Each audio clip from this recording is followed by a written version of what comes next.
Conceived on your kitchen table, down the pub, after a particularly frustrating meeting with your boss, or that awful moment when you were told you were being made redundant, your business became your baby.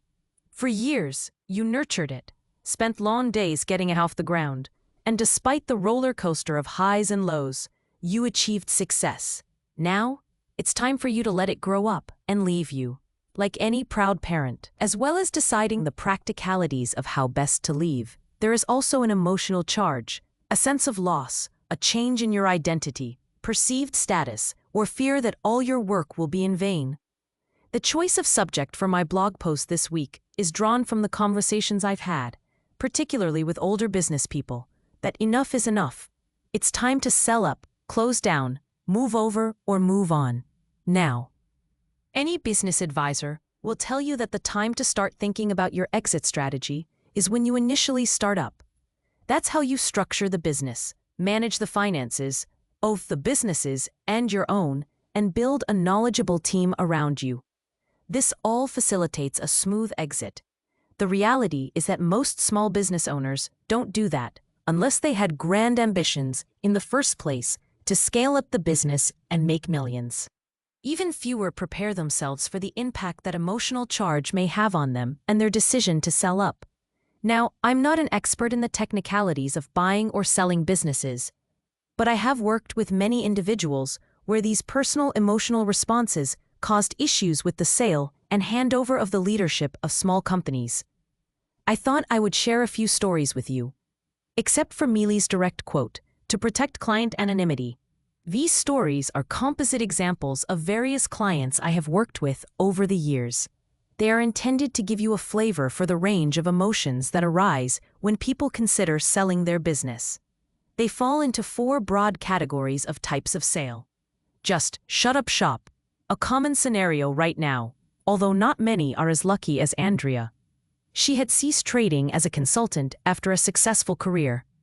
She had followed her exit plan and had a good income from her pension. Her partner was still working from choice. She hadn't considered how much of her identity was invested in her business, and it gave her a purpose in life to be in service to others. She also felt she couldn't bother her friendship group as they were essentially still working. So now, she felt pretty lonely and at a loss on how to fill her day. Straight sale and walk away. Emir owned a small business, and now aged 62, wanted to sell up to spend more time with his wife. He had a buyer, and there were no complications in the sales process. Except he found himself prevaricating. He had taken on the business when his father had died suddenly in his early 60s.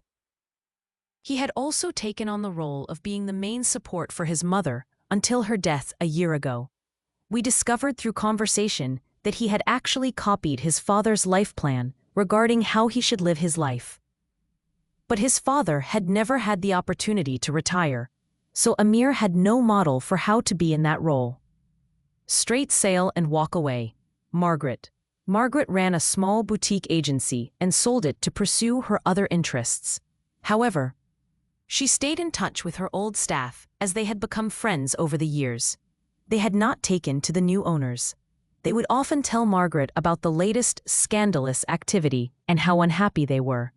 As a result, Margaret was considering repurchasing the company. I have been surprised over the years by how often I've heard a similar story. Stay on as an employee/advisor. A common step in selling a smallish business is for the owner to stay on in the company for a while, or even take a permanent position. I've heard and witnessed many examples where this didn't work out for most of them. There are many versions of this story published on Forbes over the years, including this from Mealy a Capel. I had feelings of betrayal.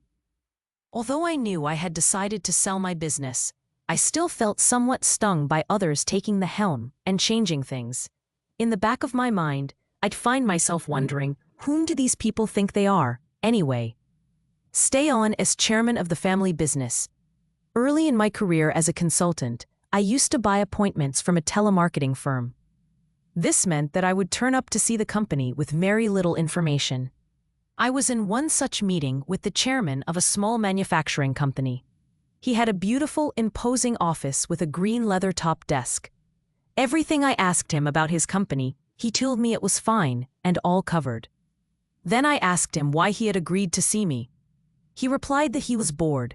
His son, now the CEO, was running the company.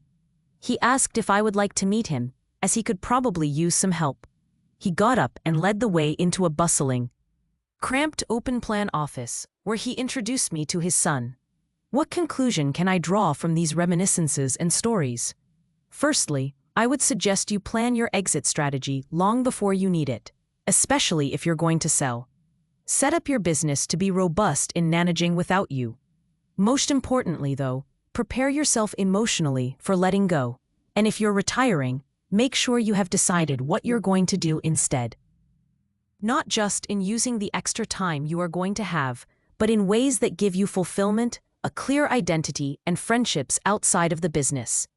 Then you can let your baby grow up whilst you bow out gracefully.